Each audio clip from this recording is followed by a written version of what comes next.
No. ¿Quiénes son a Cuernavaca? ¿Fuiste? Nada más.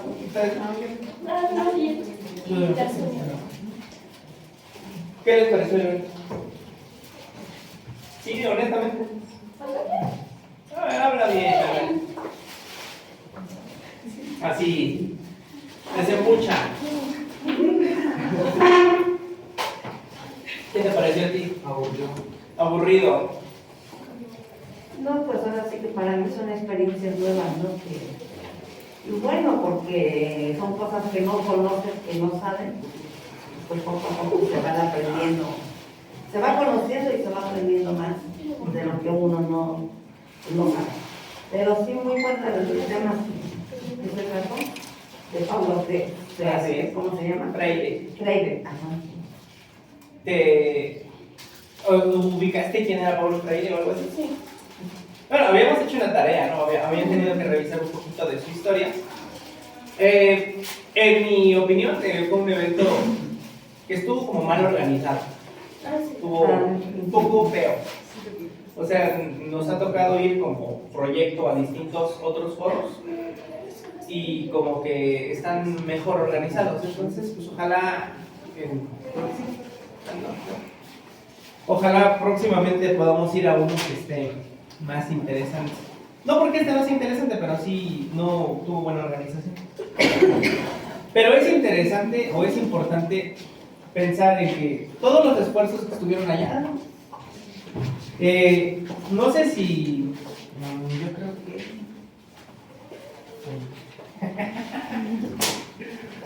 yo creo que sacamos una banca, ¿no? Para que se pueda acomodar ahí en la esquina y no esté tan alto.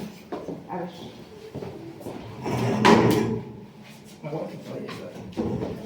Para que no esté el banco apretado.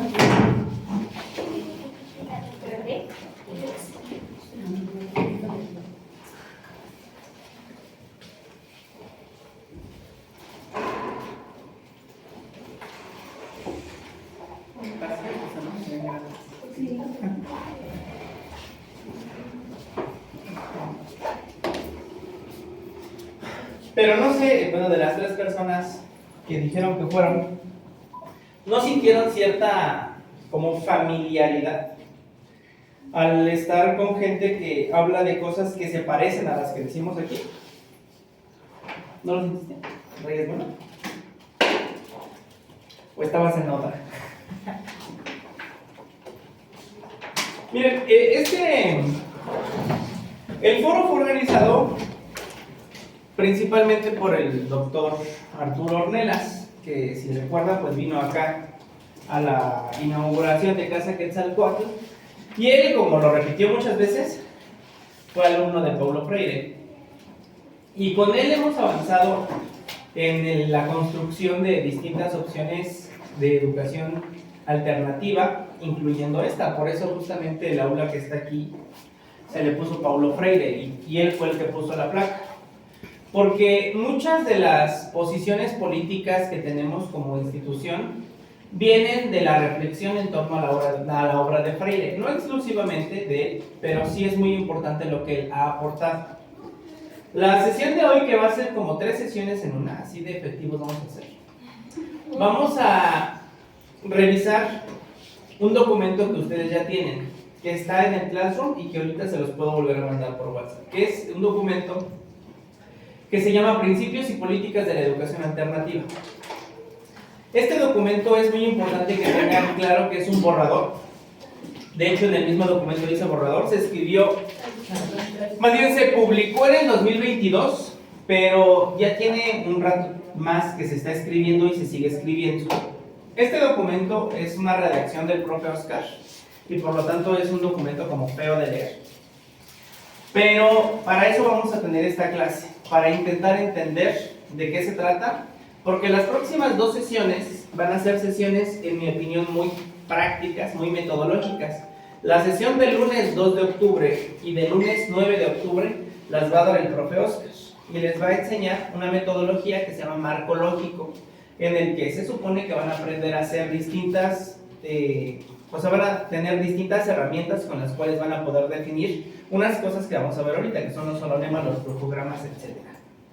Entonces, ¿alguna duda hasta este momento? ¿Seguros y seguras?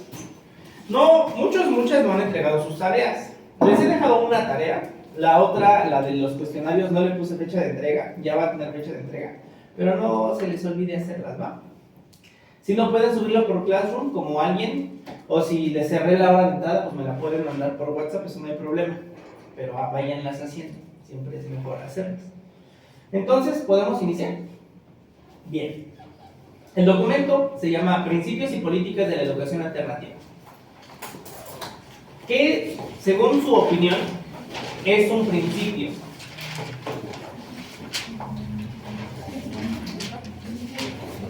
Principios y políticas de la educación alternativa.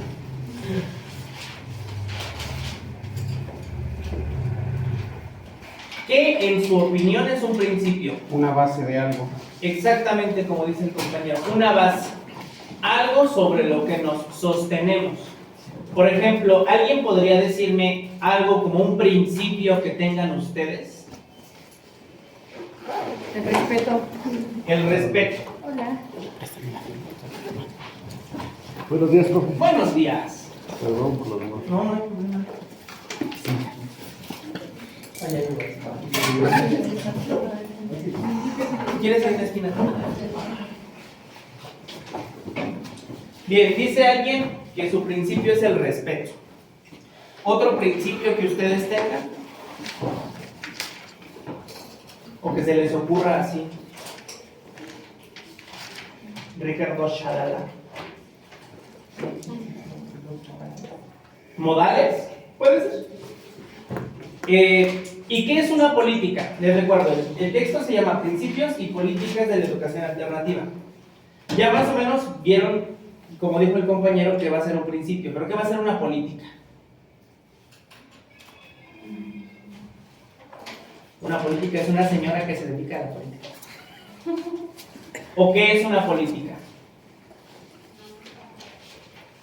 ¿Qué palabra se les viene a la mente cuando yo les digo política?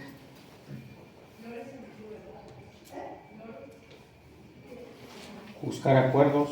Buscar acuerdos, llevar a cabo las cosas, ¿no?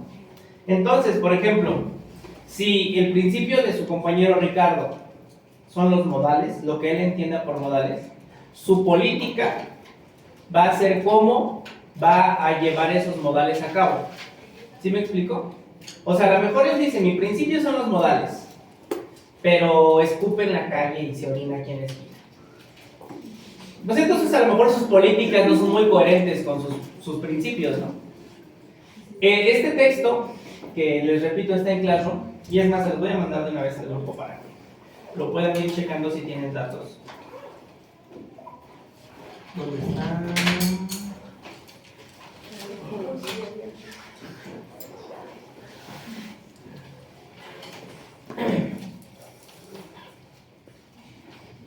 Ya lo manda el grupo de segunda generación.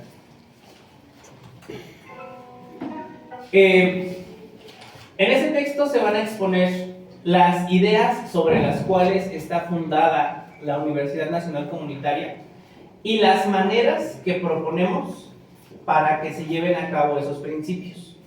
¿Sí está claro esto? En este texto está algo así como nuestra forma de ver la educación, que sería el principio, y la política, cómo vamos o cómo creemos que podemos llevar a cabo esos principios. ¿Sí o no?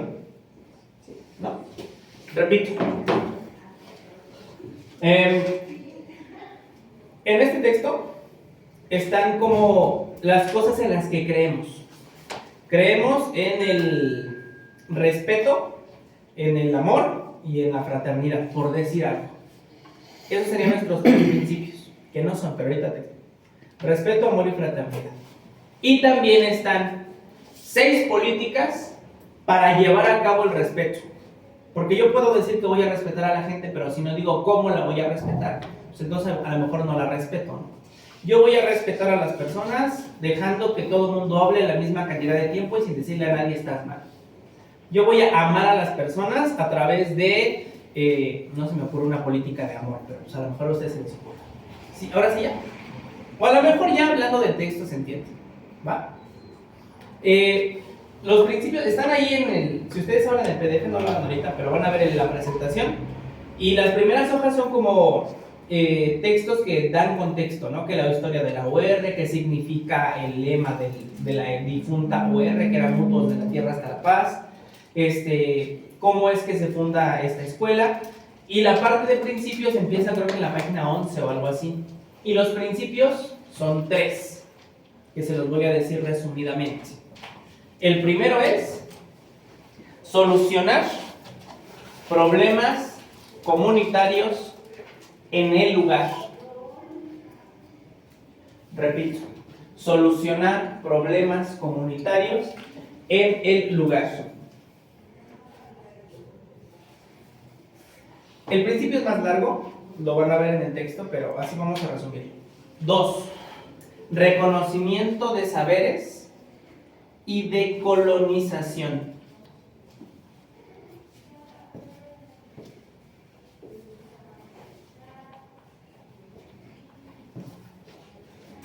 Y 3.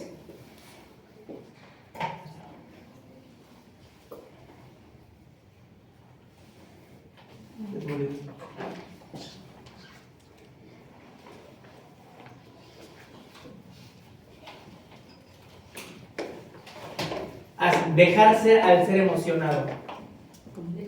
Dejar ser al ser emocionado en la autogestión curricular. Dejar ser al ser emocionado en la autogestión curricular.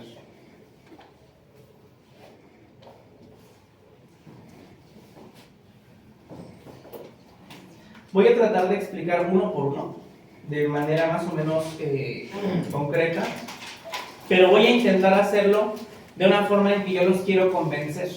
¿Va? Yo les estoy vendiendo a la escuela, finalmente esto es lo que la escuela vende.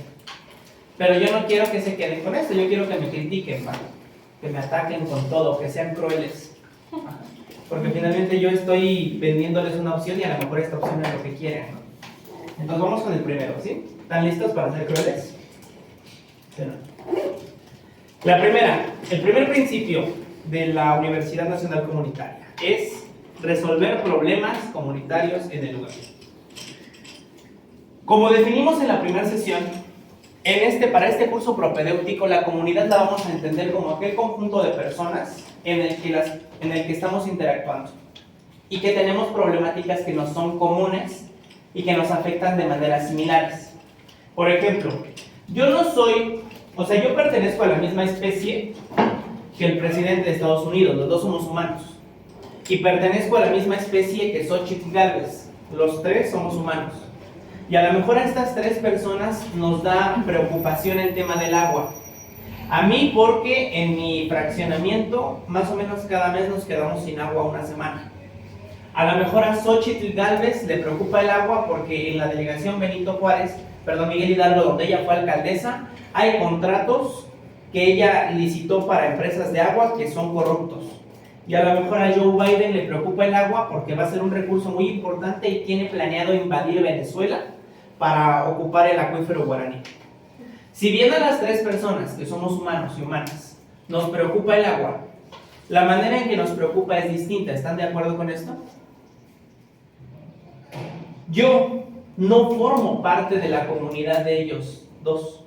Si yo quisiera resolver mi problema del agua, que es que en mi fraccionamiento no hay porque pasan camiones y rompen las tuberías, ¿qué tiene que ver esta problemática muy local de mí con que Joe Biden quiera invadir Venezuela? Poco, ¿están de acuerdo? A lo mejor tiene un poco más que ver con la situación de Xochitl Gálvez, pero el punto al que quiero que lleguemos es que los problemas que me atañen a mí y a las personas con las que convivo más frecuentemente son los problemas que me urgen. Ajá. Yo creo que sí es muy problemática la situación en Venezuela y que Estados Unidos está haciendo un trabajo político intenso para recuperar el control de ese país y poder explotar los recursos de allá. Pero eso no me está afectando directamente en este momento. O sea, eso no va a determinar si mañana no tengo agua y no sé hasta cuándo tengo. Entonces, la perspectiva que quiere la Universidad Nacional Comunitaria para ustedes es que, si bien entiendan que en Venezuela pasan cosas, que en Benito Juárez y Miguel Hidalgo pasan cosas, es que como estudiantes busquemos la manera de solucionar el problema que nos atañe de manera directa, desde una perspectiva compleja. Que yo, como participante de la Universidad Nacional Comunitaria, como estudiante, como docente, como lo que sea, contribuya a que en el fraccionamiento de Tejocote, de Texcoco, Estado de México, el agua no se le vaya a los pobladores por consecuencia del paso de camiones de carga en empresas que trabajan haciendo cacahuates. Ajá. Esta es una cosa que es importante reflexionar, porque en muchas universidades o en otras instituciones con perspectivas distintas, lo que buscan es alejar a él o la estudiante de sus problemas. Como les he repetido en algunas ocasiones, yo estudié en la UAM Iztapalapa y en la UNAM, y en general el discurso que nos dicen es que nos vayamos. O sea, tú estudias aquí, qué bueno que estudiaste aquí en la UAM, vete lo más lejos que puedas de la Ciudad de México, vete a trabajar a Cancún, vete a trabajar a Baja California Sur, mejor vete del país, porque allá se gana bien, y pues allá están los mejores laboratorios, allá están las mejores innovaciones, y allá sí vas a poder dedicarte a la ciencia. Y entonces, aquí en el centro del país, habemos un montón de biólogos, pero no nos interesamos por los problemas ambientales que suceden aquí. Lo mismo pasa, me imagino, con las y los abogados, ¿no? Yo creo que son pocas las escuelas que buscan que las personas que estudian Derecho, por ejemplo, se dediquen a resolver los problemas de sus vecinos y vecinas. Y si se dedican a resolverlos, ¿desde qué perspectiva? Decía el compañero, yo lo que quiero es apoyar a la gente que conozco, con los que la justicia se pasa de lanza, ¿no? Pero en otra formación, digamos, ¿para qué, no? Si el dinero está en otro lado, ¿no? Vete a defender las empresas que roban terrenos, vete a defender a los narcos que acaban de entrar en Chiapas. Eso vete a defender, ¿aquí para qué? ¿Sí me explico? Entonces, el punto de vista de la Universidad Nacional Comunitaria es que las personas nos quedemos en nuestras comunidades a resolver las problemáticas que nos aquejan aquí. Eso es resolver problemas comunitarios en el lugar. Y falta una parte que es importante, que no se las dicté, pero está en el texto, que es con visión planetaria. La visión planetaria ocupa, o bueno, para entender esto tenemos que irnos un poquito a un concepto que se llama teoría de sistemas. La teoría de sistemas nos abre un panorama que permite interpretar que todas las acciones en un lugar tienen consecuencias en muchos otros. Por ejemplo, esta misma clase la dimos hace 2 días en el municipio de Juan N. Méndez, Puebla, donde también hay una ONC, pero está allá. Y yo les comentaba, ¿no sintieron mucho calor esta semana? Hay una ola de calor. Y esta ola de calor está afectando un montón los cultivos de maíz de allá. Ya están allá los jilotes, se llaman, que es cuando empieza a salir el elote, pero todavía no es elote. Pero como no ha llovido, no se vuelve elote. Y les decía, bueno, esto tiene que ver con algo que pasa en la ciudad de Puebla. La ciudad de Puebla, Puebla de Los Ángeles, es una de las ciudades del país, la segunda, que menos árboles tiene. Y cuando en una ciudad no hay árboles, ocurre un fenómeno que se llama isla de calor. Si ustedes ponen, imagínense, piensen, si ponen su libreta y un comal abajo de un foco chicharronero, ¿se ubican los focos chicharroneros, no? ¿Cuál se va a calentar más? ¿El comal o la libreta? ¿Qué piensan? Comal. El comal. Y si apagan el foco, ¿cuál va a permanecer más tiempo caliente? ¿El comal o la libreta? La libreta. El comal. ¿Por qué? Porque la forma en que está construido el comal, los materiales que tiene, están hechos para absorber el calor y después irradiarlo. Y además, por el color, han estado en el sol con ropa negra. Sí. Queman, ¿no? Bueno, las ciudades son como comales y el sol es como un foco chicharronero. Todo el tiempo está el sol mandando su radiación a las ciudades, el concreto absorbe todo este calor y aunque se vaya el sol, va después a liberarlo, como si fuera un comal que estuvo en un foco. Los árboles de una ciudad, o cuando en las ciudades se ponen las azoteas blancas, o cuando hay muchos parques, los árboles evitan que el sol llegue de la misma manera y se irradie tanto calor. Pero como en Puebla no hay árboles, es como si fuera un comal. Puebla es muy caliente, pero no es porque su temperatura sea mayor, sino porque se irradia el calor desde el sol. A ese fenómeno se le llama isla de calor. Un día vayan al Zócalo en un día que haya mucho sol. En medio, abajo del asta bandera es horrible, es como estar en el desierto. Te vas tantito a la sombra y se siente muy distinto por ese fenómeno. Bueno, una isla de calor no solamente hace que se sientan mal las personas que viven ahí, sino que también afecta el régimen de lluvia. Cuando hace mucho calor, el aire genera algo que se llama canal de baja presión, donde el aire caliente sube, y no deja que se formen nubes en la ciudad, pero también a su alrededor. Entonces, si hace calor y no se forman nubes porque no hay árboles, alrededor donde hay cultivos no llueve, y si en los cultivos no llueve, pues no se desarrolla, y si no hay producción agrícola, pues no hay producción de nada. Les decía yo a las personas de Juan N. Méndez, aquí en este municipio no ha llovido en parte por culpa de Puebla de Los Ángeles, están como a 2 horas y media de camino, pero lo que pasó en Puebla, las decisiones políticas de quitar árboles que ocurrieron en Puebla, afectan lo que pasa en Juan N. Méndez, porque todo está conectado, porque todo es un sistema, un sistema hecho de otros sistemas chiquitos, y el sistema Puebla, cuando funciona mal, afecta al sistema Juan N. Méndez.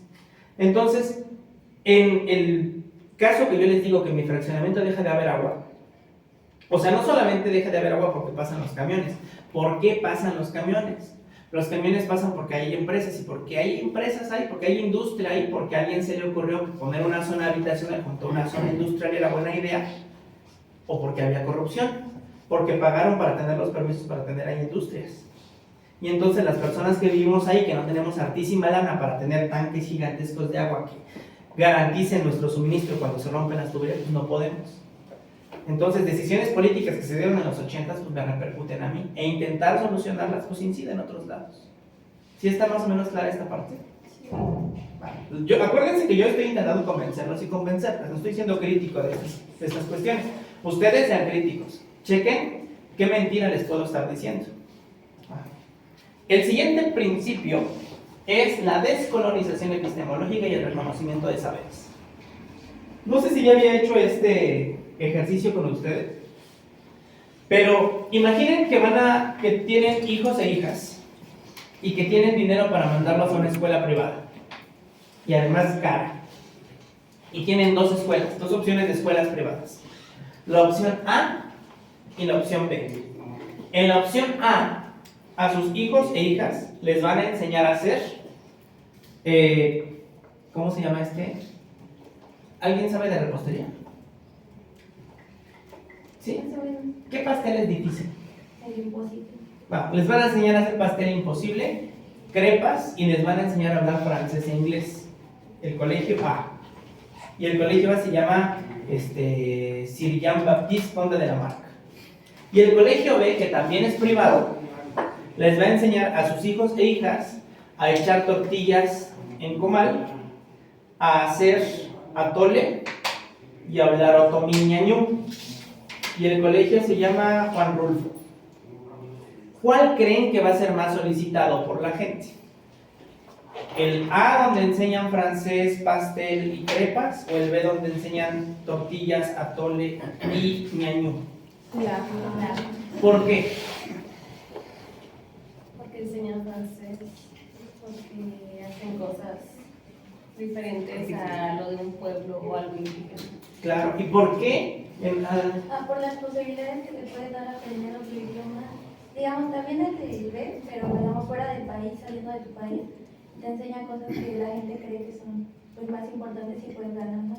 ¿Y por qué crees que sean más importantes? ¿O por qué crees, no digo que tú, por qué crees que la gente cree que son más importantes? Porque pues, si puedes salir del país aprendiendo ese idioma, creo que parece importante, ¿no? Ganar más en otro país, sabiendo otras cosas. Ok. Y respecto al... Imaginemos que los dos, olvidemos que enseñan idiomas. Solamente en este enseñan a hacer crepas y pastel, y en este tortillas y atole. De todos modos elegirían más el A, ¿no? Sí. Adelante. Yo digo que por la sociedad, ¿no? ¿En qué sentido?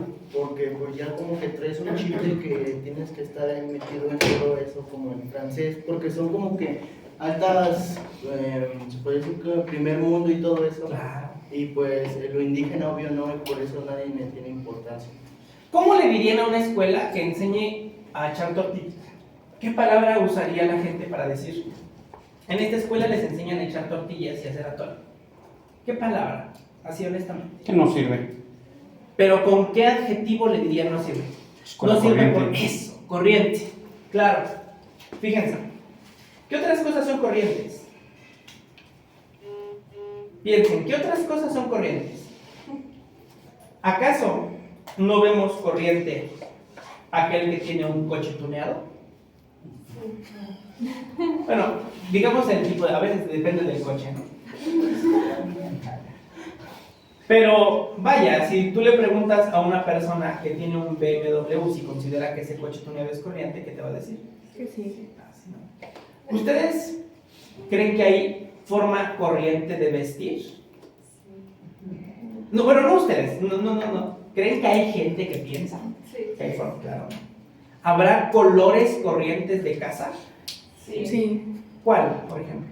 Los llamativos. Por ejemplo, ¿no? De hecho, hay una palabra, mi mamá la usa mucho, ¿no?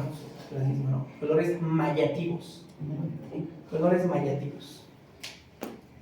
¿Y qué es lo... ¿Cómo se viste bien una persona? Con traje. ¿Con traje? Pero, por ejemplo, para venir a la escuela. Los pantalones como formales. Ajá. Si yo viniera en short de florecitas y playera de tirantes, ¿eso que se vería bien o mal? Mal. Muy bien. Bueno, no ustedes, pero en general. Mal, no sería mal visto más que nada porque dirían que usted es un profesor y es como que nos tiene que dar un ejemplo Claro. a vestir, ¿no? O sea, yo tampoco no me voy a que se vistan, yo siempre he estado en favor a la comodidad primero antes de que a mi vecino o así le importe cómo venga vestida. Entonces, pues no lo sé. O una cosa interesante, no sé si ya les había dicho. ¿Han visto fotos viejas de Claudia Sheinbaum? Sí. Cuando era niña. ¿Cómo era su cabello? Bien feo. Chino. Chino. Era preciosa. Chino. ¿Y ahora cómo es su cabello? Lacio. Absolutamente. ¿Por qué? Somos clasistas. Exactamente. El cabello, particularmente en las mujeres, es un parámetro de qué tan bien o mal vistas son. Si una mujer, piensen, ¿han visto Mariela del Barrio? Sí. No, María del Barrio. Sí, María, perdón, María de todo. No. María Mercedes. Ay, sí, que eres María, ¿no? ¿Cuál es la de la maldita lisiada? Sí. Mariela del Barrio, ¿no? La de la maldita lisiada es María del Barrio. Sí. Bueno, en esta novela, digamos, de la trilogía de las Marías, ¿no? Que es María Mercedes, María del Barrio y Marimar. En las tres ella empieza pobre. Y no sé si han visto, yo particularmente vi como María del Barrio, que ella empieza pobre y con el cabello crespo. Y la mala, como tiene su cabello, lacio. Ella Montenegro tiene el cabello lacio. Y cuando María la del Barrio se vuelve rica, ¿cómo se hace su cabello? No se lo deja crespo, se lo da lacia. Ese es un discurso. O sea, no es inocente, chicas y chicos. No es inocente que las villanas de las novelas tengan el cabello lacio y las protagonistas lo tengan crespo cuando son pobres y lo tengan lacio cuando ellas son ricas. Este es un discurso, como bien dice nuestro compañero clasista, que hace o enfatiza que hay formas correctas de ser, de pensar, de estar, de vivir en el mundo, y una de estas formas es el cabello, y sobre todo en el caso de las mujeres. Los cabellos lacios son cabellos propios de Europa, de las mujeres blancas.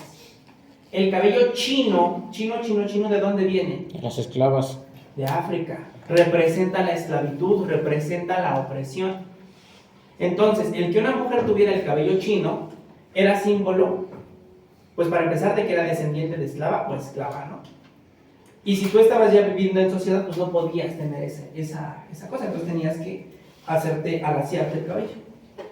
No sé si a ustedes que tengan el cabello más o menos crespo, cuando se lo planchan, dicen, ay, hoy sí te peinaste. ¿Sí les han dicho algo así? Porque al menos a mí me ha tocado verlo, yo lo he dicho, ¿no? Mira qué chistoso, ahora sí parece que no te levantaste y te viniste, ¿no? Porque esta es una idea, más que de clase, de raza. Ajá. Porque asociamos el cabello a ciertas características raciales. Mientras más lacia sea una persona, más decente se ve. Por eso Claudia Sheinbaum se alació el cabello, para verse desde una perspectiva de presidenta, ¿no? O sea, ya una presidenta no puede ser china. La esposa de Barack Obama Michelle Obama. Lo tenía chino. es china, pero al momento de ser primera dama, se alació. La mayoría de políticas tienen el cabello lacio, sobre todo cuando están en cargos de mucha visibilidad. Ajá. No todas, pero la mayoría. Y este es un discurso. Es el mismo discurso por el que las personas creemos que una escuela es mejor si te enseña a hacer crepas y pastel y no tortillas y atole. Porque esto está asociado a lo incorrecto, a lo que debemos dejar de ser, a lo que debemos de ocultar y irnos hacia lo deseable, lo eurocéntrico, lo que vamos a llamar colonizado. En esta escuela, en la Universidad Nacional Comunitaria, no decimos que es mejor esto que esto, porque eso sería moralizarlo, pero sí criticamos que la mayoría de escuelas piensan que esto es lo correcto. Voy a volver a poner el ejemplo de la UAM. Y creo que ya les había dicho, ¿no?, que en la UAM tenemos un desprecio gigantesco por las personas. En mis materias de manejo de ecosistemas, decíamos, es que vamos a llegar a enseñarles a las personas de la sierra cómo deben cuidar a los animales. O sea, ¿tú qué sabes, no? O sea, tú vives en Texcoco, o sea, el mayor animal que ves es una araña, ¿no? Y te espanta. Pero están muy feas. Sí, las de acá, una vez me tocó una araña lobo así grandotota. Pero o sea, ¿por qué despreciar el saber tradicional? Allá se desprecia el saber tradicional. O sea, se dice, está mal, o sea, la gente de los pueblos es ignorante y así se dice. Puede que sepan cultivar y tú en tu vida te haya germinado el frijolito, pero les dices ignorantes porque ellos no se saben que el ciclo de Krebs, que el ciclo de Calvin, que no sé qué cosa. Ajá. Entonces, aquí, en esta escuela, en la Universidad Nacional Comunitaria, no pretendemos imponer un tipo de saber, sino reconocer la diversidad de saberes que hay. Que tanto vale ¿cómo se llama?, el del campesino que sabe sembrar, como el del biólogo que sabe de distintas cosas, ¿no? Y la idea es que colaboremos. Yo, les repito, hasta el cansancio soy biólogo, pero nunca me ha germinado nada. Mis plantas se me secan. Pero a lo mejor sé identificar por mi formación cuando una planta está enferma por un hongo, por una bacteria o por un parásito o insecto. Y a lo mejor el compañero no es biólogo, pero su familia ha sembrado toda la vida. Pues un decir, igual y no. Y si yo le dijera, es que tú no sabes de plantas, pues qué feo, ¿no? Pero si le digo, ¿cómo ves si entre tú y yo colaboramos y tú siembras y me enseñas a sembrar? Porque yo soy un inútil y ya los dos agarramos y veremos y no sé qué se haga en la siembra, no tengo ni idea. Y ya cuando crezca yo te digo si está enfermo o si no está enfermo. ¿Trato o no trato? Trato, ¿no? No sé. Hay negocios que a lo mejor no son como los más llamativos. Por ejemplo, allá en Juan N. Méndez, una chica decía, es que mi pasión es maquillar. Le digo, ¿en qué carrera estás? En Derecho. Y bueno, pues pareciera que no tiene relación, ¿no? Al menos yo no se la encuentro, pero eso no quiere decir que no exista. Y a lo mejor ella es talentosísima en maquillar, y es un saber valioso y no creo que sea fácil. A lo mejor puede encontrar el modo de colaborar con alguien que tenga otra perspectiva y hacer cosas interesantes juntos y juntas. Esa es una mirada de reconocimiento de saberes, pero, más importante aún, de descolonización. ¿Se acuerdan que en la sesión pasada que tuvimos presencial hablábamos del discurso de la colonialidad? Decíamos, sí, colonialidad del ser, del saber y del poder, que Alonso Quijano, no sé qué cosas. Bueno, pues esto se materializa aquí. ¿Cómo podemos decirnos escuela decolonial? Fue una tarea que hicieron, ¿no? La escuela debería ser decolonial. ¿Cómo puede ser decolonial una escuela? Reconociendo que hay otras formas de saber.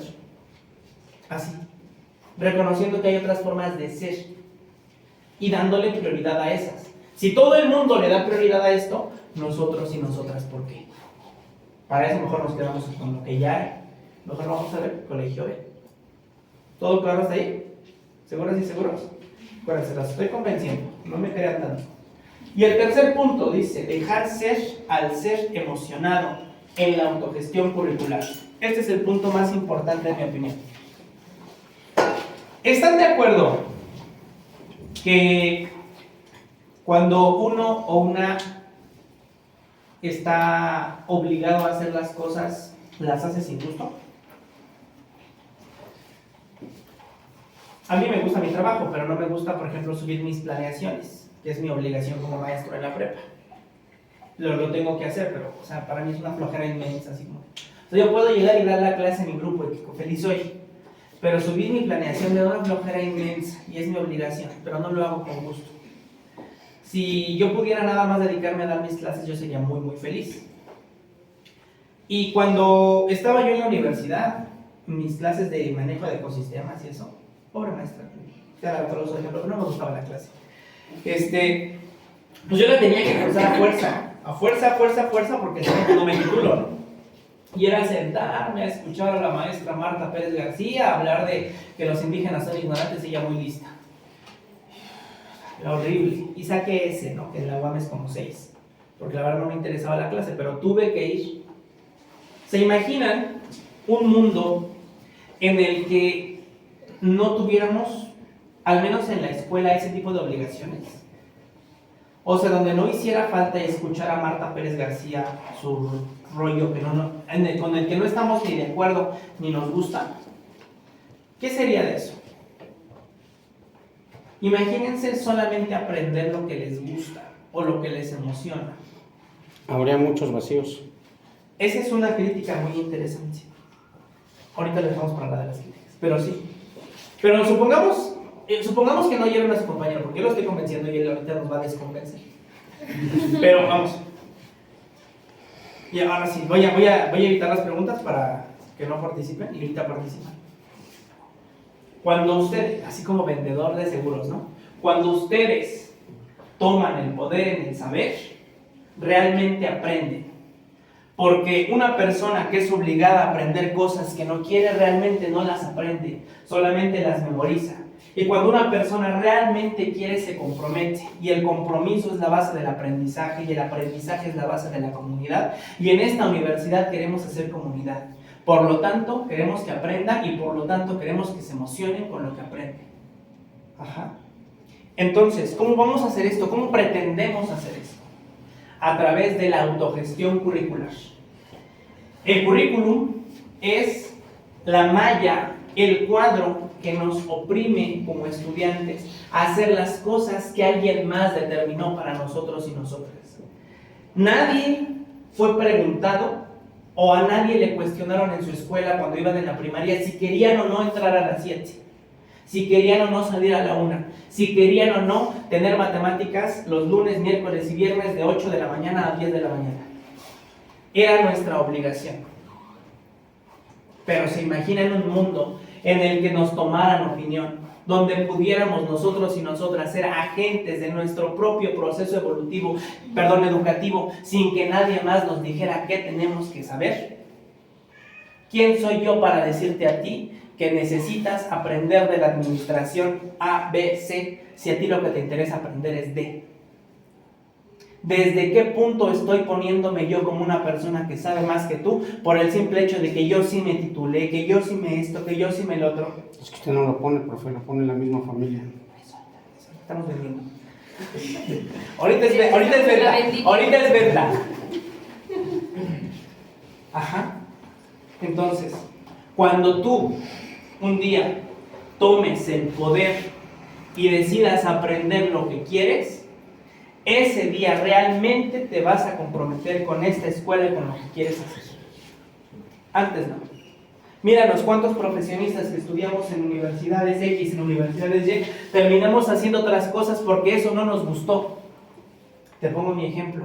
Yo, repito, estudié biología. ¿Crees que me importan los animales? Nada. Yo los veo y me dan asco. Veo la cucaracha y la piso. A mí lo que me interesó realmente fue la poesía. Fue compartir con mis estudiantes la opción de transmitir a través de las palabras sus ideas, de escuchar sus problemas y sacar arte a partir de ello. Eso es lo que me importa. Yo Y tengo una pregunta, profe. ¿Por qué no estudió filosofía y letras? ¿No era más encaminado a lo que a usted le gusta? Sí quise, pero tenía novia en ese momento que me dijo, hay que estudiar juntos. Y como yo estaba muy enamorado, dije, bueno, pues estudiamos juntos. Y ya, me metí a biología. Sí, yo quería ser lingüista y filósofo. Terminé contándole las patas a las arañas. Entonces, y a mí nadie me enseñó poesía. Yo aprendí, no por mi cuenta, porque tuve mucha ayuda, pero nadie me dijo, tienes que aprender a escribir versos los lunes de 7 a 8 de la mañana. Tienes que aprender a publicarlos los martes de 2 a 4. Tienes que irte a un recital todos los viernes porque es tu obligación. No. Yo me comprometí a eso porque me apasionó. Y en esta universidad buscamos que ustedes se apasionen con aquello con lo que se van a comprometer. Si la compañera Reyes, bueno, ¿qué carrera estás? Pedagogía. En pedagogía, dice. A mí, la verdad es que no me interesan las teorías pedagógicas, no me interesa Vygotsky, no me interesa no sé quién más, no me interesa Freire, es más, me choca Freire. Escuché tantas veces a Ornella decir que era su maestro que ya desprecio a Freire. Yo quiero enseñarle a los niños de kinder de atrás de mi casa cómo protegerse ante un depredador sexual. ¿Quién soy yo para decirle, pues lea Vygotsky? Si lo que quiere resolver ella es otra cosa. ¿Dudas? Esos son los 3 principios. Más o menos. Ya ustedes los van a leer. Ya leídos, como que tienen otra... Leídos son más aburridos. Pero tienen como otra perspectiva.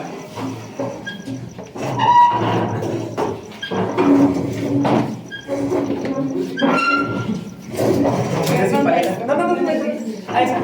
Permiso.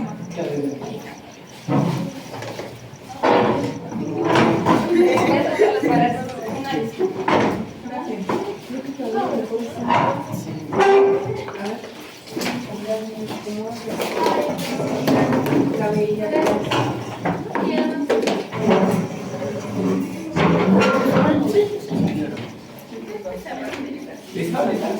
Perfecto. Bueno, se supone que ya les vendí los principios de la educación alternativa.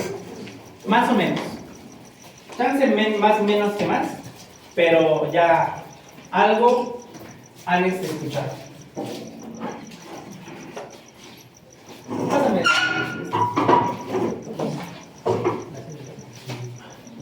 Ahora sí, ¿qué críticas le ven a la venta? Vamos a ir principio por principio. El primero es solucionar problemas de aquí. Problemas, ¿cómo era? Solucionar problemas comunitarios en el lugar. Adelante. ¿O si la compraron? ¿Sí la compraron? Bueno, es que por ejemplo, si en el lugar donde usted vive sabe que se queda sin agua, lo que pasa los camiones y demás, pues creo que yo sería más de la idea de, si no puedo juntarme con las personas, yo misma hacer un lugar donde yo sepa que tengo pues agua, para cuando me quede sin agua, ahí tengo yo. Pero si ya sabes los problemas que tienes, puedes buscar alguna solución para no seguir con lo mismo todos los años, todos los meses. Bueno, pero seguiría siendo fiel al principio, ¿no? O sea, seguiría uno queriendo resolverlo ahí. Digamos, porque la otra perspectiva sería... Cambiarme de casa también. Por ejemplo, esa. Bien fácil. Pero eso puede ser huir del problema. Pero igual lo resuelven. Vaya, si no quiero quedarme sin agua. Sí, o sea, sí, bueno, sí, también cambiarte de casa sería una perspectiva distinta. Pero, por ejemplo, algo sería como pedirle ayuda a Coca-Cola. O sea, sería muy contrario, ¿no? Porque sería como, o a la misma industria, no, oigan, por favor, no hagan esto. O quiten el agua a los demás, pero a mí no, a mí compídenme de eso. Pero va, creo que esa es la comparada. La próxima les vendo algo de verdad. El siguiente es la descolonización, bueno, el reconocimiento de saberes. ¿De eso qué opinan?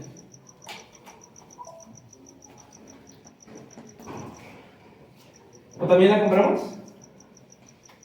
¿No, Ricardo? No. Ajá, yo dijiste que no, a ver, Ricardo, a ver, échale. No. Ay, no.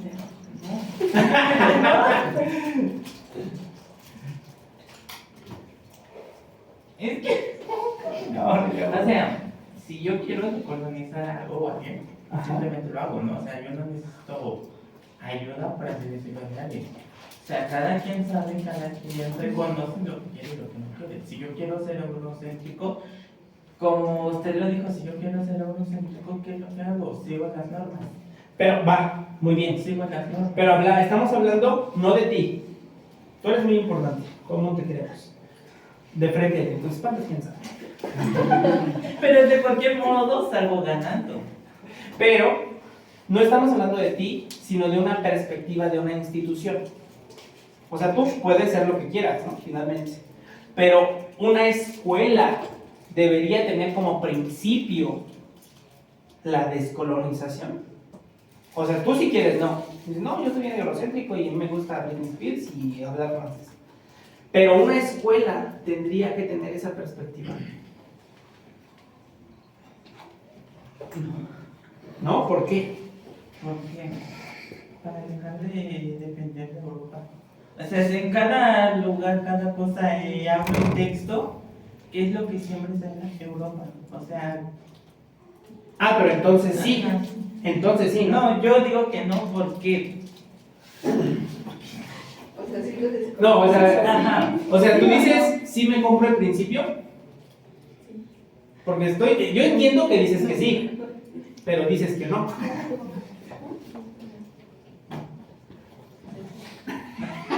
Creo que estamos confundidos. A ver, ¿sí se compran el principio? ¿Sí lo compran? ¿Seguros y seguras? Mañana sí ya están firmando, ¿eh? O sea, ya. Yo tal vez lo entiendo mal, profe, pero Adelante. no lo compro.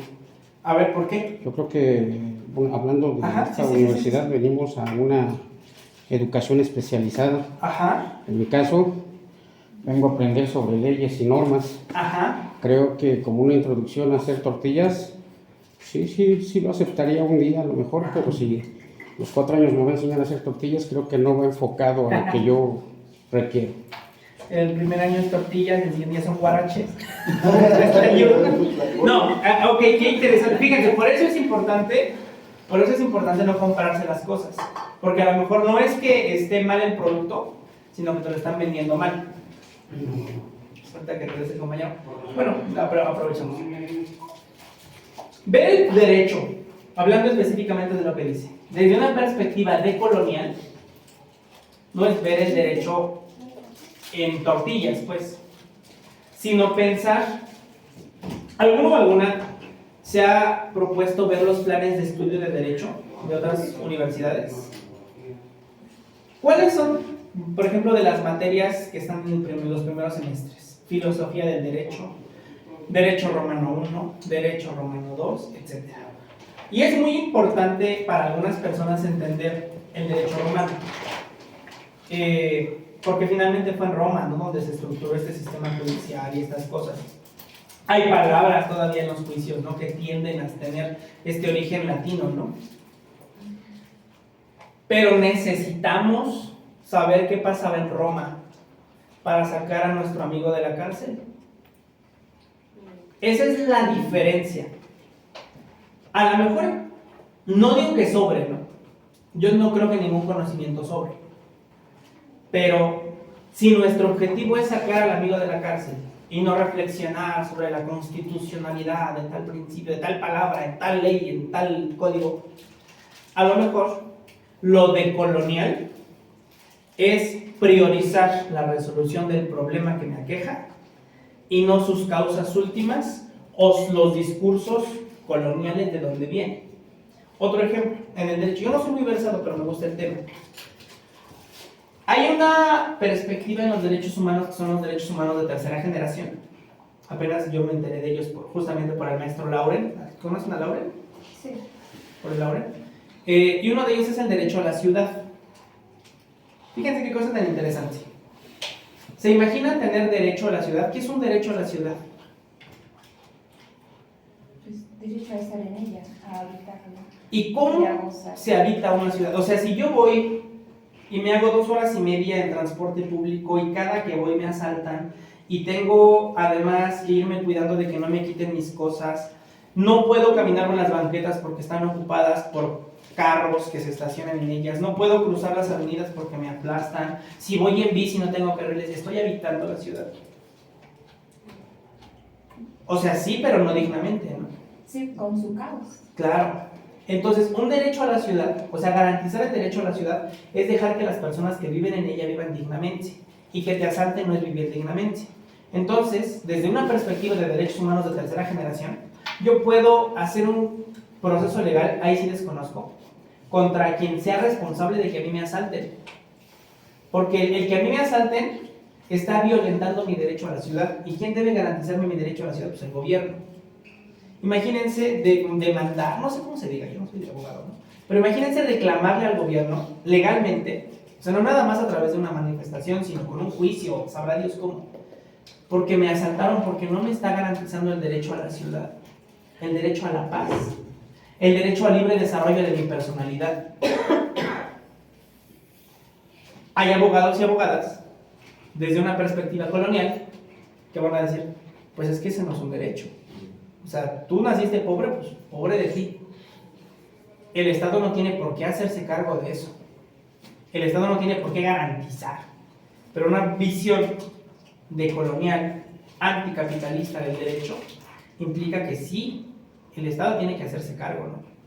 El Estado no tendría por qué dejar que me asaltaran, ni que me atropellaran, ni que tuviera, o sea, si voy en silla de ruedas y las banquetas no sirven, pues ¿cómo habito la ciudad?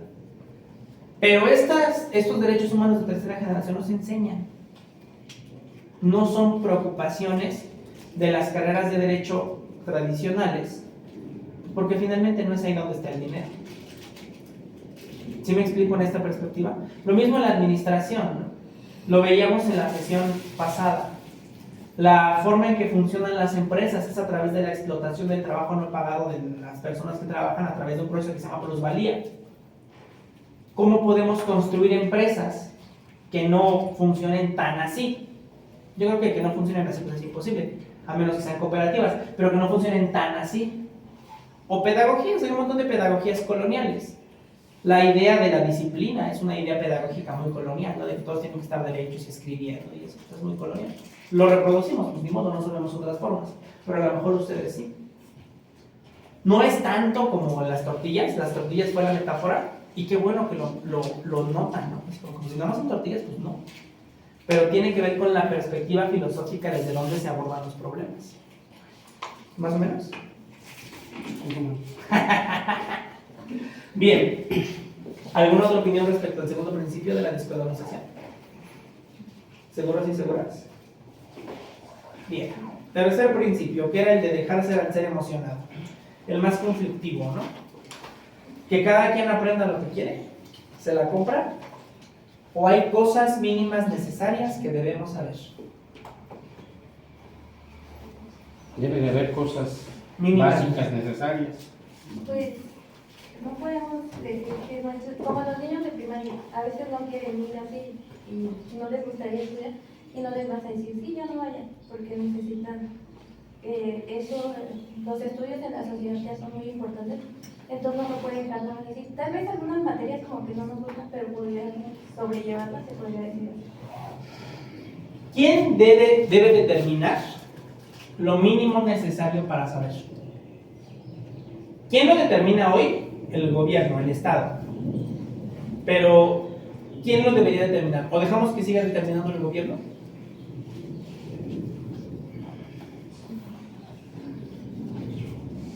¿Quién lo debe determinar? Esto ya es una cuestión Bien profunda, claro. tanto biológica Sí. como de educación, porque a veces el entendimiento que tenemos sobre una palabra cierto grupo de personas no es el mismo, pero si es funcional para la sociedad en la que te estás desarrollando, pues creo que ya lo determina. Un ejemplo usted, aquí. Aquí sí, ¿no? Aquí, fíjense cómo está organizado el salón. Freire llamaba esto una geometría de la opresión.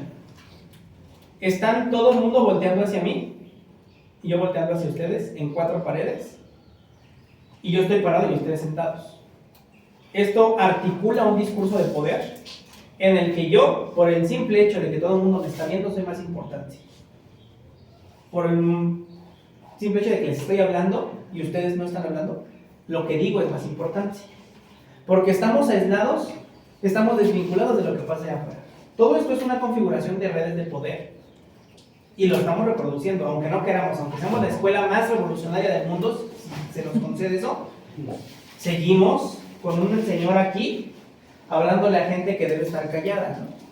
Y si no haces tu tarea, pues te pongo 0. Y si estás sacando todo, pues pon atención, compañera, ¿no? Por favor. O sea, hay que ver eso. Pero debe ser así. Así es. Pero debe ser así. Adelante. Bueno, yo voy a tocar 2 puntos entre la decolonización Ajá. y el dejarse al ser emocionado en el aspecto de la carrera de Derecho. Ajá. En el aspecto de decolonización. En la carrera de Derecho nos toca aprender Derecho romano, Derecho Derecho lo otro, Derecho... ¿Que de dónde viene el Derecho romano? De Roma. ¿De dónde surgen las leyes que tienen al pueblo oprimido? ¿De dónde surge? Del derecho romano. Porque no hay leyes que se hayan establecido, sino reformado en México. ¿De dónde viene el código que nos rige aquí en México? Es europeo. Ahora, ¿dónde entra la decolonización? Me regreso un poco. Nosotros como estudiantes de Derecho nos tenemos que aprender todas esas leyes para hacer cumplirlas, para ejercerlas, para seguirlas ejerciendo.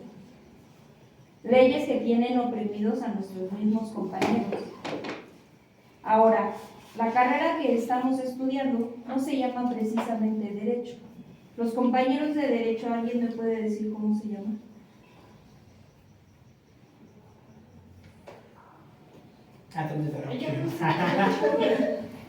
Porque nos van a dar un papel donde dice que estudiamos Derecho, pero en la UNES no se está estudiando Derecho.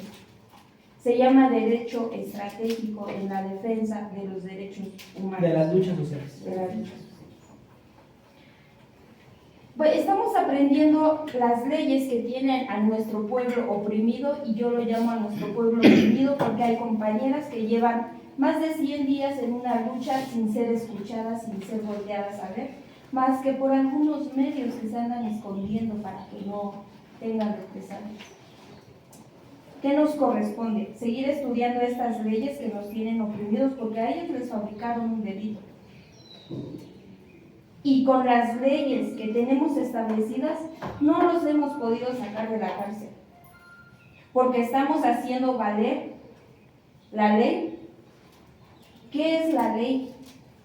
¿Qué es la ley en nuestro país? ¿En verdad nos hemos puesto a leer qué es la ley en nuestro país?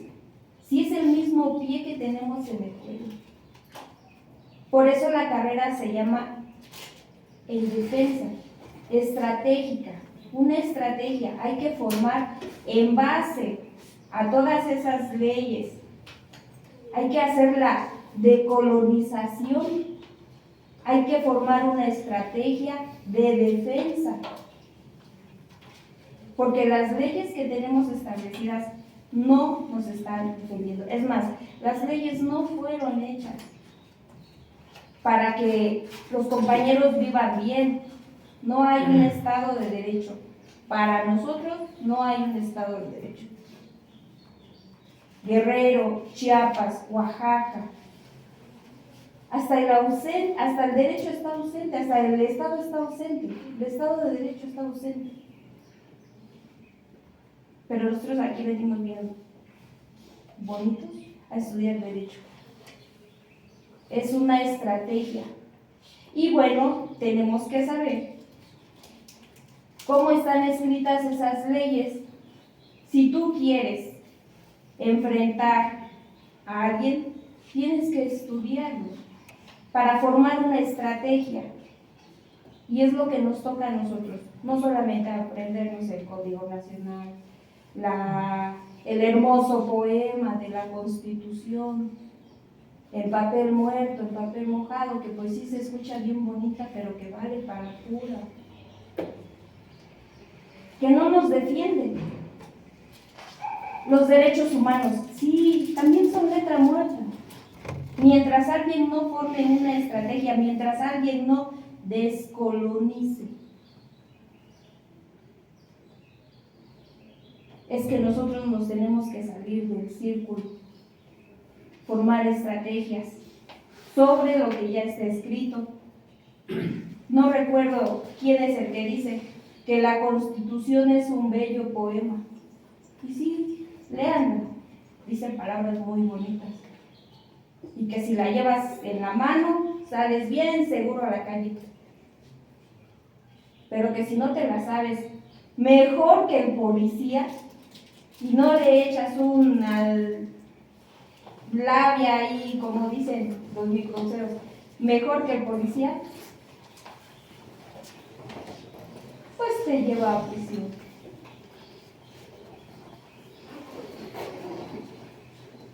Para mí, en ese aspecto yo entiendo la decolonización. Dejar al ser emocionado que decolonice. Dejar al ser emocionado no es dejarlo que se enamore de quien sea, sino de dónde vamos a tomar esa emoción, esa fuerza, ese espíritu y ese coraje para decolonizar. Y lo que le está haciendo es, las compañeras que ahorita están en Toluca están decolonizando. Lamentablemente también hay que decolonizar en papel. Fíjate, es mi punto de vista. La compañera Guadalupe hace una observación bien importante. Los espacios de enseñanza en general se ven o los vemos así. La geometría esta de una persona enfrente y varias atrás, escuchando y todo. Pero las cosas más importantes que han aprendido ustedes, ¿realmente las han aprendido en espacios así? Porque las compañeras a las que hace referencia la compañera Guadalupe, las compañeras que están ahorita en plantón y en huelga de hambre, llevan bastante tiempo peleando por la justicia para sus personas injustamente presas. Y a partir de ese proceso de sufrimiento, es que ellas yo creo que han aprendido lo verdaderamente valioso. A lo mejor alguien les hubiera podido dar derecho romano 1 y 2, pero eso no las prepara o no las hubiera preparado para soportar el acoso policíaco. Y ahora ellas ya saben que es hablar en público con un megáfono, estar en huelga de hambre, saber a quién exigirle las cosas. Cuando hablamos de dejar ser al ser emocionado y cómo esto trastoca las relaciones de poder dentro de la escuela, nos referimos justamente a eso. A que en general pensamos que quien está aquí parado es la fuente del conocimiento. Pero si lo que está diciendo esta persona no es relevante en nuestra vivencia personal, en nuestros dolores, si lo que yo digo no les hace sangrar, entonces realmente ¿para qué estoy diciendo las cosas? Yo creo que esto es evolutivo, profe. Adelante. Las mismas leyes que estaban cuando estaba en la época de la Revolución Mexicana no son las mismas leyes que tenemos ahorita. Desde ahí estamos bien y yo podría tener mucho conocimiento empírico a través de mi vida. Pero si yo le aseguro que si yo le dijera al director de la universidad o de la prepa que yo me siento muy capaz de parar a dar una clase ahí, me van a decir que no. Por una sencilla razón, no tengo el documento que me avale para poder transmitir mi conocimiento. Entonces yo creo que la mayoría de movimientos, como que mencionaban, sí hace ruido. Yo creo que es mejor titularse y no nomás tienes que titularte, después tienes que llegar con los magistrados, porque entonces desde ahí sí vas a poder cambiar las leyes y desde ahí sí vas a poder hacer muchas cosas. Mientras eso no pase. Yo creo que ahí estamos completamente del otro lado. Porque en mi perspectiva, y según los principios ahorita, yo perfectamente podría callarme y estar aquí.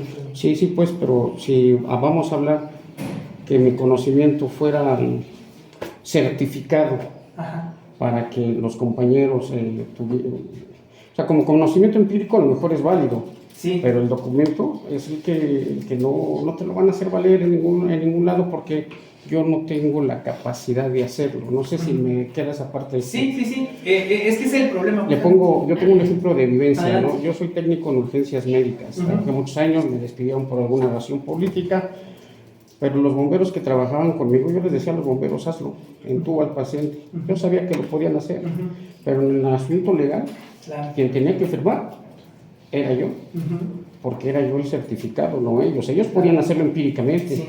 Es más, yo tenía la confianza de que un par de bomberos fueran a atender a un baleado, lo que ellos quisieran. ¿Lo firmas? Sí, lo firmo. Y yo lo presento. Pero ellos no podían hacerlo porque en una situación médico-legal se iban a fregar ellos. No sé si me estoy dando a entender. Sí, es que justamente ese es el problema al que se le pretende dar solución. Aquí, con esta onda del reconocimiento de saberes. Y siendo realista, por favor, ¿cuántas generaciones cree que pasen para llegar a ese punto? Bueno, a ver, voy a intentar terminar la idea. El punto es que justamente, o sea, cualquiera de ustedes nos puede enseñar 1000 cosas. Tengan o no un papel. A mí me gusta mucho decirle a mis estudiantes de prepa, ¿no? ¿Tu abuela, tu abuelo es un idiota? No. ¿Tiene título de doctorado? No. Pues es idiota, ¿no? No, pues si se va adelante en mi familia, si es artesano, si es... pues entonces él perfectamente me puede enseñar a mí. Yo sí soy un idiota, porque yo no sé hacer nada más que dar clase, ¿no? Entonces, el problema es que el poder se estructura a través de lo que dice el compañero, a través de documentos que avalan quién sabe qué cosa. Yo tengo mi título de biólogo y no sé hacer nada, soy un inútil. Y no tengo un título que acredite que sé dar clase. ¿Cuánta gente maneja sin licencia, no? Y maneja bien. Pero supone que es la licencia la que acredita que sabes manejar. Porque es una cuestión de control, de poder. Si nuestra idea como escuela, y desafortunadamente no pudo concretarse, era hacer una escuela que no dependiera de documentos.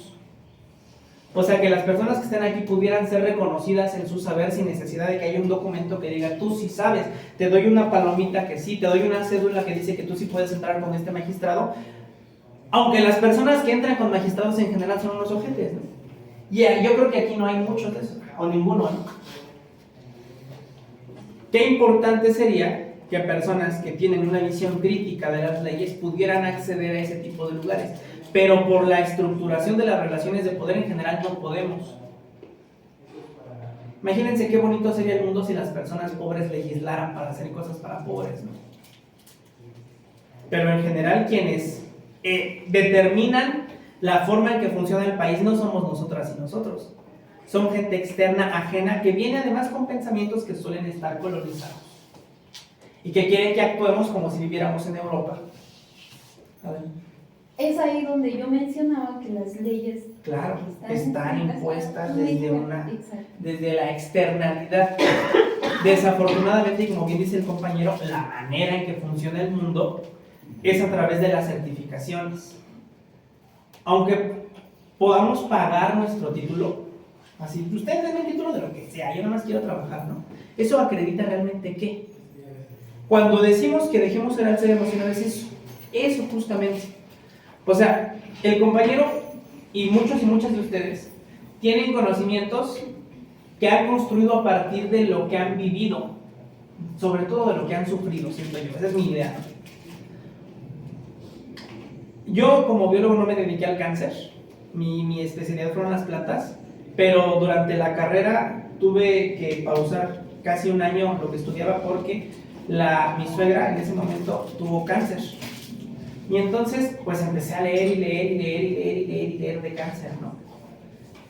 Y platicando con mis compañeros que sí se dedican a cáncer, había veces en las que yo les decía cosas que ellos no tenían claro. A lo mejor ellos sabían más cosas de la parte bioquímica, de la parte celular, pero cuando yo les decía, fíjate que cuando tú entras al hospital y te dicen, es que va a cuidados paliativos, pero tiene esperanza, los médicos están siendo corruptos, porque no están dejando que los pacientes decidan su muerte.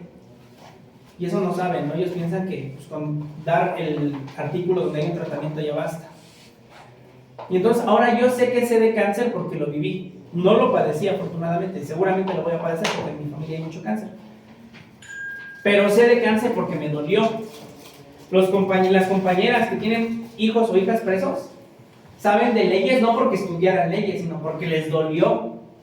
Si alguno o alguna de ustedes quiso con mucho anhelo entrar a la universidad y se pusieron a estudiar matemáticas, aprendieron mejor matemáticas que en las clases de la prepa. Y a lo mejor no fue suficiente, ¿no? Entre comillas. Eso es dejarse al ser emocionado en la autogestión curricular, que las cosas que nos duelen sean las cosas con las que nos comprometamos.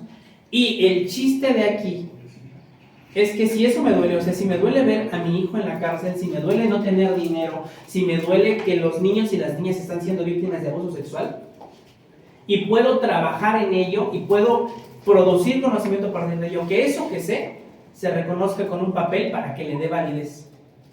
Finalmente lo que estamos haciendo aquí es obtener un reconocimiento legal para lo que hacemos, pero no porque creamos en eso.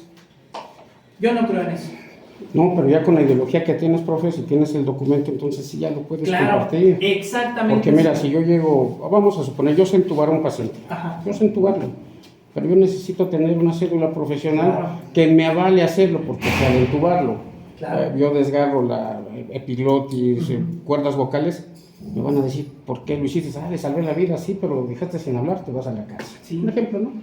O tengo un familiar detenido, si no tengo una cédula profesional que me acredite como abogado, así me pare de manos y llegue con 1000 gentes, no me van a dar información. Entonces lo que necesitamos es certificarnos, y desde ese punto, entonces sí, que nuestros ideales hermosos vayan adelante.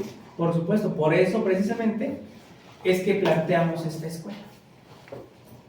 Para que las personas que no solemos tener espacio en otros lugares, pero sí sabemos, tengamos el papel que certifique que sabemos.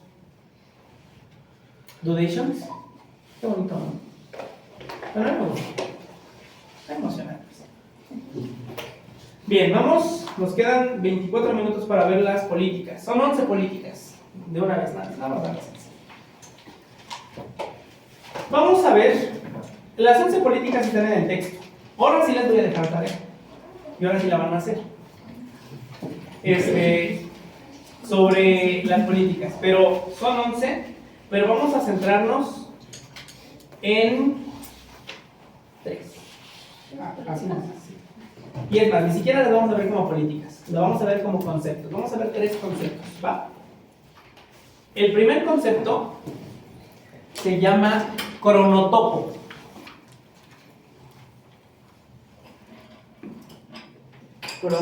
Cronotopo. Cronos es la raíz griega para tiempo y topo la raíz para lugar. Una cronología es un estudio del tiempo, una topografía es un estudio, es una representación del espacio. Entonces, está muy difícil, no está muy difícil, pero está como muy confuso. Un cronotopo, fíjense bien, es un tiempo-espacio en el que vivimos. Repito, un cronotopo es un tiempo-espacio en el que vivimos. ¿Hoy qué día es? 25 de septiembre de 2023. Ya estamos en Coatlalpan. ¿Están de acuerdo que no es lo mismo estar aquí en este momento que estar aquí hace 20 años? Vivimos cosas muy distintas hace 20 años que hoy, en este mismo lugar. ¿Y están de acuerdo que no es lo mismo estar aquí hoy que estar hoy en Brasil? Entonces es importante que entendamos que el tiempo y el lugar son importantes. Ahora, el cronotopo lo vamos a dividir en 3. El primero se llama cronotopo curricular. Cronotopo curricular. El siguiente está difícil la palabra, cronotopo con K, cairológico. Cronotopo curricular, cronotopo cairológico con K. Y el siguiente es cairológico. Y el siguiente es cronotopo prospectivo.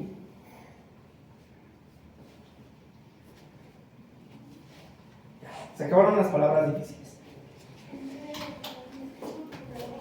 ¿Qué es el cronotopo curricular?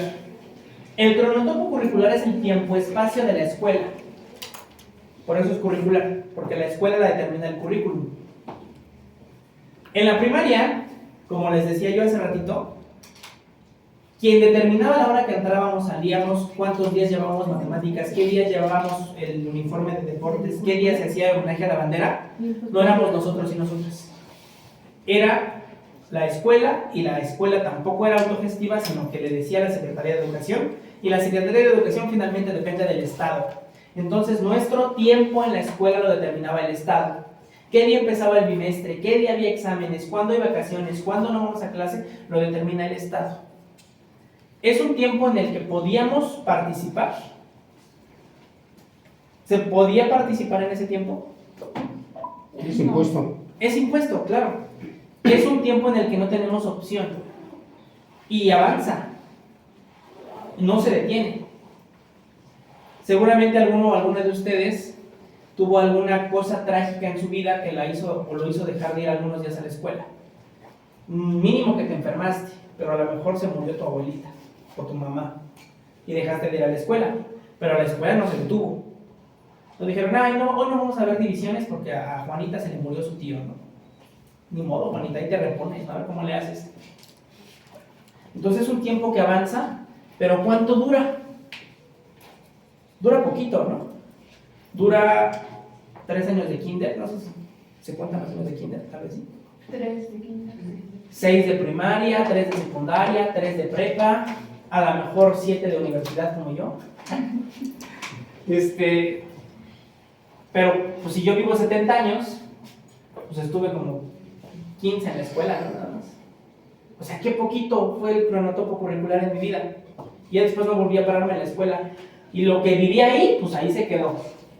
A lo mejor ahí conocí a mi esposa, ¿no? Y me casé y pues ya siguió. Pero pues no fue directamente, no era parte del currículum, de novia, ¿no? Tuviste novia 10.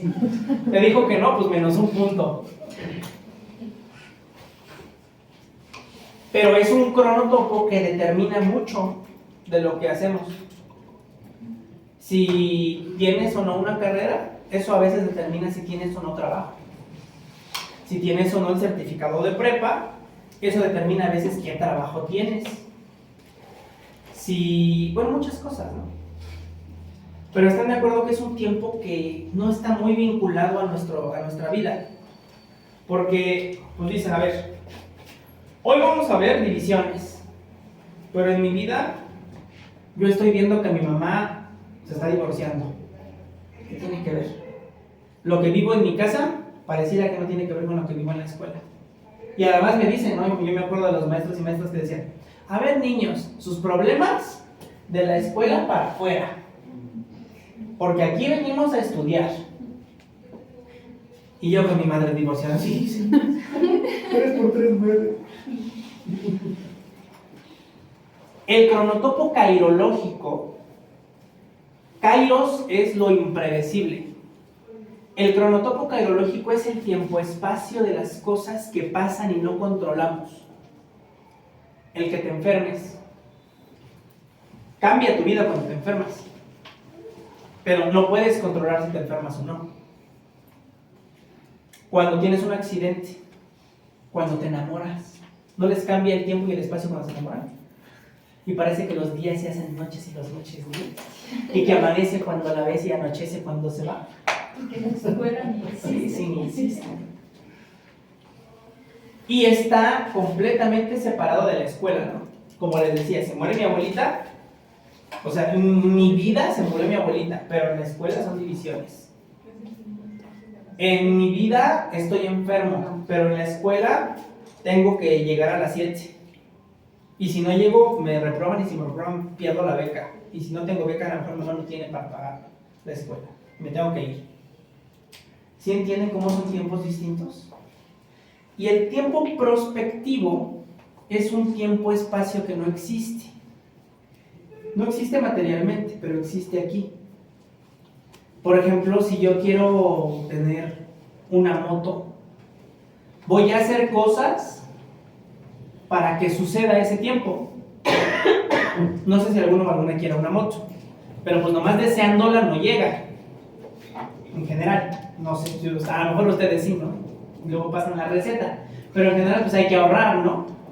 Y ahorrar implica pues a lo mejor no voy al cine, ahorrar implica pues a lo mejor tengo que meterme a trabajar.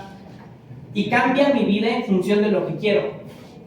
Mi vida va a cambiar buscando un tiempo y un lugar que no existen, pero que yo quiero que existan. Pero eso tampoco está vinculado con la escuela ni con lo que pasa. En la escuela, divisiones. En mi vida mi mamá se está divorciando y yo quiero una moto. ¿Qué tienen que ver estas tres cosas?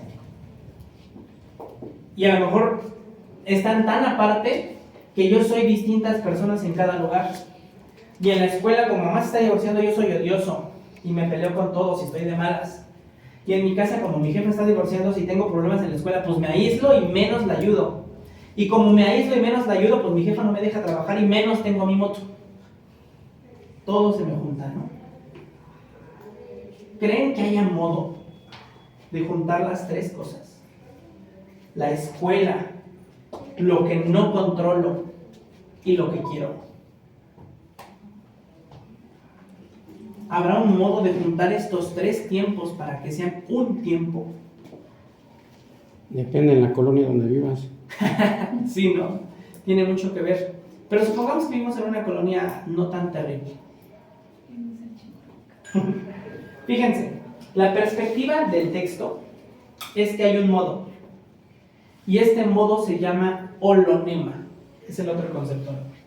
Holonema con H. El holonema, ¿se acuerdan que les dije en la primera sesión? El chiste del propedéutico es que ustedes construyan un holonema. Bueno, pues ya apareció por primera vez la palabra.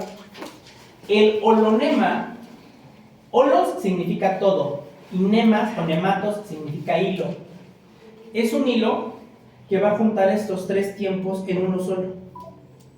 De tal modo que lo que pasa en la escuela, lo que no controlamos y lo que queremos, avancen en un mismo sitio. Les voy a poner el ejemplo que acostumbro pues porque es mi vida, ¿no? Yo empecé a interesarme en la poesía después de que mi suegra falleció. Era como que la manera que yo encontraba como de sacar esto que sabía, que tenía en el corazón y no hallaba con quién hablar. Y pues en la escuela yo veía biología y esas cosas, ¿no? Pero empecé a ver videos de YouTube de poetas, empecé a leer, me empecé a interesar en cómo escribir. Entonces como que empecé a tener una escuela aparte de mi escuela, una escuela para aprender poemas, que respondía a lo que me había pasado. Y de repente en este rollo dije, pues a mí me gustaría enseñar a escribir. Entonces me vi en un futuro como maestro de poesía. Y curiosamente, a partir de enseñar poesía, fue que mi vida se arregló, en mi caso muy particular, ¿no? O sea, como que todo se me hizo más fácil. Ya la escuela finalmente la acabé, ni me importó demasiado, pero el estar leyendo poemas y esto, pues me abría como que las posibilidades. Me pagué cursos para aprender otras cosas, estuve yendo a distintos talleres, y todo esto con el objetivo de llegar a donde yo quería, porque era lo que a mí me emocionaba. Me dieron trabajo en la prepa dando clases de biología. Dije, pues bueno, está bien, doy mi clase, ¿no? O sea, no me importa. Pero lo que a mí me interesó, y en cuanto pude dije, pero también denme clase de poesía. No importa que no me paguen, denme clase de poesía. Dije, bueno, pues ya. Y ahí está. A partir de eso que a mí me movía mucho, yo pude juntar el tiempo de la escuela, el tiempo del futuro y lo que me iba pasando en uno solo. Y ya si yo estaba triste, o estaba feliz, o estaba emocionado, o estaba aburrido, pues mi vida era, a ver, ¿cómo lo poetizo, no? ¿Cómo escribo un poema de esto? ¿Cómo le enseño a alguien un poema de esto? Y entonces me di cuenta, ya que nos empezaron a explicar esto del holonema, que ese era mi holonema. Que era algo que articulaba todo lo que yo estaba haciendo y me hacía sentir bien. Estaba yo dejando ser mis emociones al ser emocionado. Entonces, el chiste de la Universidad Nacional Comunitaria es que cada uno y una de ustedes encuentren aquello que les apasione dentro de sus carreras, para que no haga falta que yo les diga, tienes que llegar aquí a las 10 o te repruebo, tienes que entregar la tarea o te saco 0, perdóname porque te atropellaron a tu perro. Siempre todo va a estar encaminado a eso que te apasiona. En la maestría que estudié, a mí me interesaba trabajar plantas de un río que está aquí en Texcoco, San Jerónimo Manalco, porque es un río que yo estoy viendo que se está destruyendo por culpa del turismo. Pero en la maestría me dijeron, no, ese tema no entra, tiene que ser de los que te damos nosotros a escoger. Ya, bueno. Y escogí un desierto, nada que ver. Y me dio flojera y por eso no he acabado mi tesis. Yo, ¿para qué me interesa el chingo desierto? Es muy bonito y la disfruté y lo que quieran, pero pues a mí me interesaba mi río. Y si hubiera estado en mi río, a lo mejor ahorita no estuviera con ustedes, estuviera yo ahí sembrando quién sé qué cosas. Pero no se pudo. La escuela no me permitió eso. Aspiramos a que la ONC no sea así. Que cada uno encuentre aquello con lo que diga, yo con esto puedo transformar el mundo. Les comento que Juan N. Méndez, una compañera, les decía, ¿no?, del maquillaje. Le decía, ¿a ti te apasiona algo mucho? Sí, el maquillaje. Y le dije tramposamente, ¿y tú crees que el maquillaje puede cambiar el mundo? Y todos los demás dijeron, no.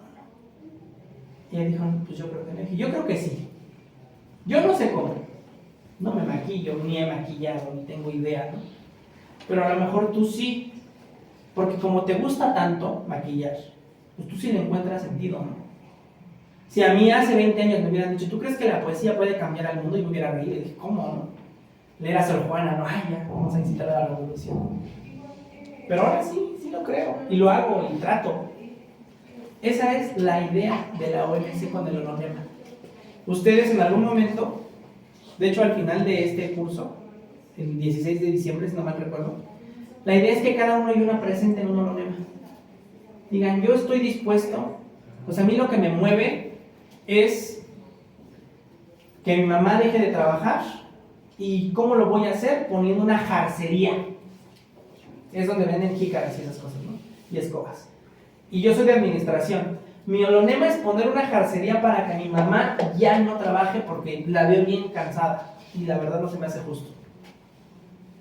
Y en otra universidad te dirías, jalada, ¿no? ¿No te interesa mejor estudiar la demanda del mercado interno de coches en San Luis Potosí? Ese sí es un tema. Chance sí es un tema. Pero no es el que a ti te mueve. Y entonces, una vez que tengas esto claro, tu holonema claro, lo que pretendemos hacer en la ONC es que tú solito con tu idea de jarcería, ya te agarré de encargo, es un decir, tú solito con tu jarcería digas, y yo para llegar a eso, necesito aprender esto y esto. ¿Y saben cómo se llama eso? Es el siguiente concepto. Ve que les dije que eran 3. Flujograma curricular.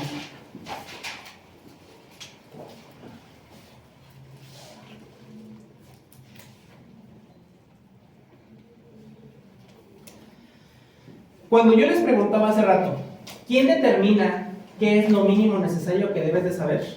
Era una pregunta importante porque siempre asumimos que nos dice que debemos de saber quién sabe más. Y cuando alguien sabe más, pues asumimos que nosotros y nosotras sabemos menos. Si yo les digo lo que tienen que saber, ustedes están tomando una posición de poder menor ante mí. Porque yo soy el que sé y como sé, pues tengo poder y yo les digo qué. Y lo estamos haciendo, no nos libramos de eso.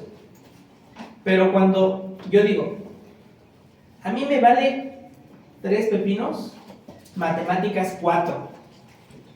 Es más, desde la 1, ni me importa sumar. Yo lo que quiero es saber sembrar. Yo lo que quiero es saber administrar un negocio. Yo lo que quiero es saber sacar a mi hermano de la cárcel. Yo es lo que necesito. No me importa lo demás. Y si yo sé que necesito esto, pues yo me voy a comprometer a investigar cómo. Y si para sacar a mi hermano de la cárcel tengo que entender cómo funciona la Constitución, pues aprendo Constitución. Y si para sacar a mi hermano de la cárcel tengo que saber cómo funciona el Código Nacional de Procedimientos Penales, pues lo leo. Y que la Carta de las Naciones Unidas para el Debido Proceso, pues la leo. Porque yo ya me comprometí a eso. Si no nos interesa, aunque yo te diga léete 1000 documentos, no los vas a leer. Si yo les digo lean este documento que es de Oscar, lean las principios y políticas, pero les salió así, documento horrible, ¿no? Pues no lo van a leer, ¿no? Y aunque les diga, y si no lo lees te repruebo, les va a valer. Y se vale. Finalmente, no se vale tanto, no lo hagan. Pero el chiste es que nos comprometamos. Yo estoy seguro que si algún día me voy de la UNC, de la Prepa 55, si me corren, si tengo que huir porque cometí alguna ilegalidad y termino viviendo en las calles de Tijuana, yo sé que ahí en las calles de Tijuana, sin casa, voy a seguir buscando enseñar poesía. Porque no me importa que me paguen, porque no me importa que me reconozcan, que me digan lo haces muy bien, lo haces muy mal. Es mi sentido de vida. Pues busquen ustedes algo así. Que no importa si tienen o no documento, que sí lo van a tener. No importa si les pagan o no, que ojalá sí les paguen. No importa si yo te digo que está bien o si yo te digo que está mal. Si a ti te da sentido, hazlo, porque de eso se trata la UNC. De transformar el mundo desde lo que sentimos. De, repito, dejar ser al ser emocional. ¿Dudas? ¿Seguros y seguras?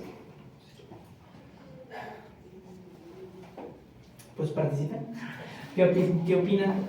Son 3 conceptos. Bueno, antes. La próxima sesión, el profesor Oscar, como les repito, les va a hablar sobre una metodología que se llama la metodología del marco lógico. Y la metodología del marco lógico se utiliza para identificar, para definir problemas.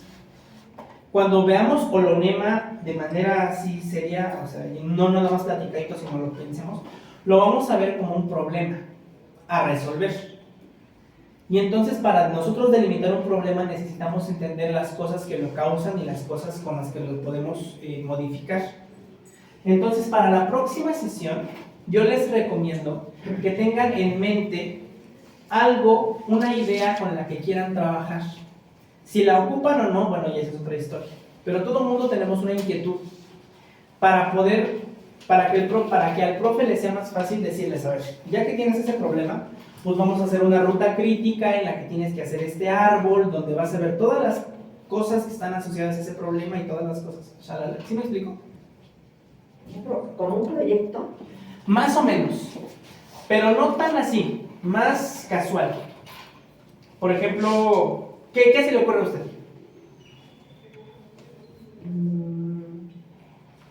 Pues ahora sí que de lo que estabas hablando, ¿no? Tener el conocimiento estratégico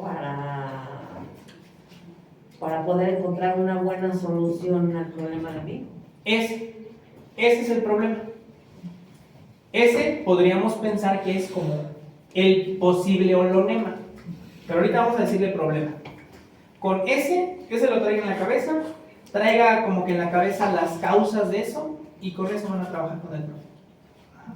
Para que ya las siguientes sesiones vayamos viendo cómo se hace. ¿Alguna otra duda? Bien, ahora sí, ¿qué piensan de todo este rollo? ¿Estamos locos? ¿Estamos enfermos? ¿Estamos mal? estamos defraudando a la gente, estamos mintiéndole en sus caras. ¿Qué opinan? Estamos decolonizando. Estamos decolonizando, transformando. Bueno, estamos intentando decolonizar. Ya. Si lo logramos ya, yo creo que es... Y yo creo que el simple hecho de sencillo, el simple hecho de tomar, es que esta es una clase, como la establece la Secretaría de Educación Pública mandada por el Estado. Yo creo que no. Esta no es una clase común del sistema educativo. Desde el maestro, desde los compañeros, desde el tipo de clase, el lugar, el tiempo. Yo no llegué hasta que bien quise, pero estaba trabajando y llegué y me permiten la entrada. Si yo hubiese llegado como llegué a la universidad, pues no sé cómo me habría recibido la clase, el maestro. Sin embargo, aquí los compañeros me hicieron un lugar y me integré a la clase. Y todavía doy mi opinión después de llegar tarde, ¿no? Entonces, ya no es una clase de sistema educativo que tenemos en México. El maestro nos platica su vida, nos dice que no tiene un papel, que es biólogo y nos está dando clase de historia, de geografía, de economía, de todo. Sin embargo, en la universidad, que no he ido, yo me imagino que no me imagino. Conozco a un maestro, doctor de economía de la UAM, y se para en su clase como la autoridad que es, y da una clase de economía.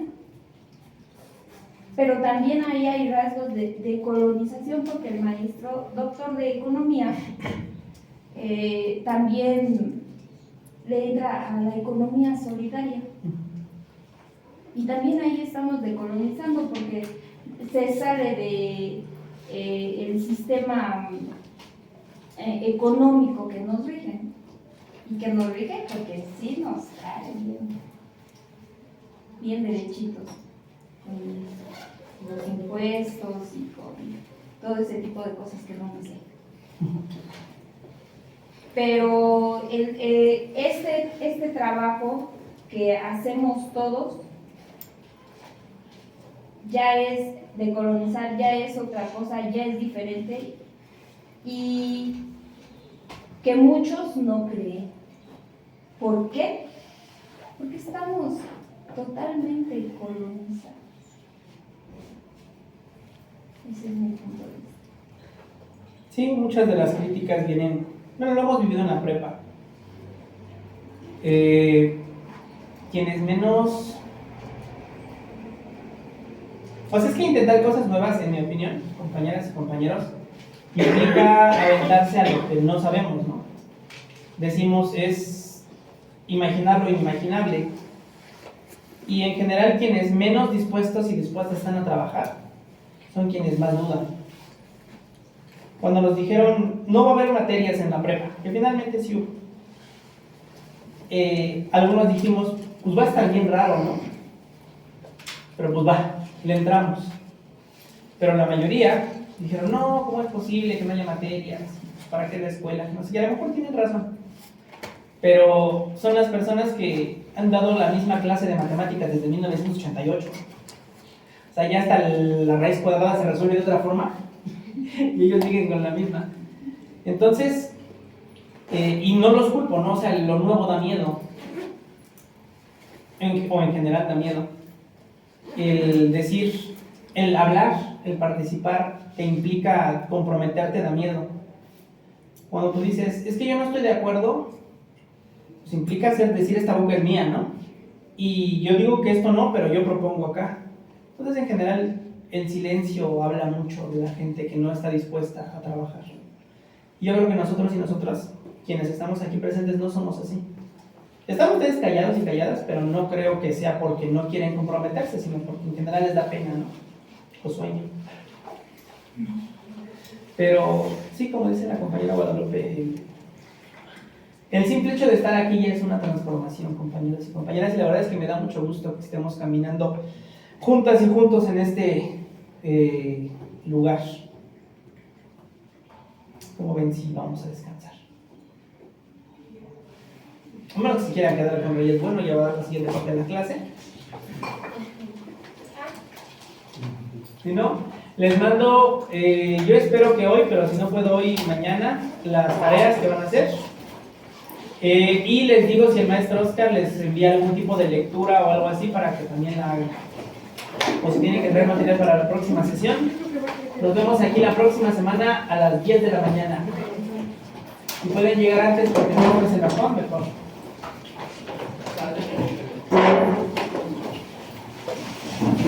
A vos.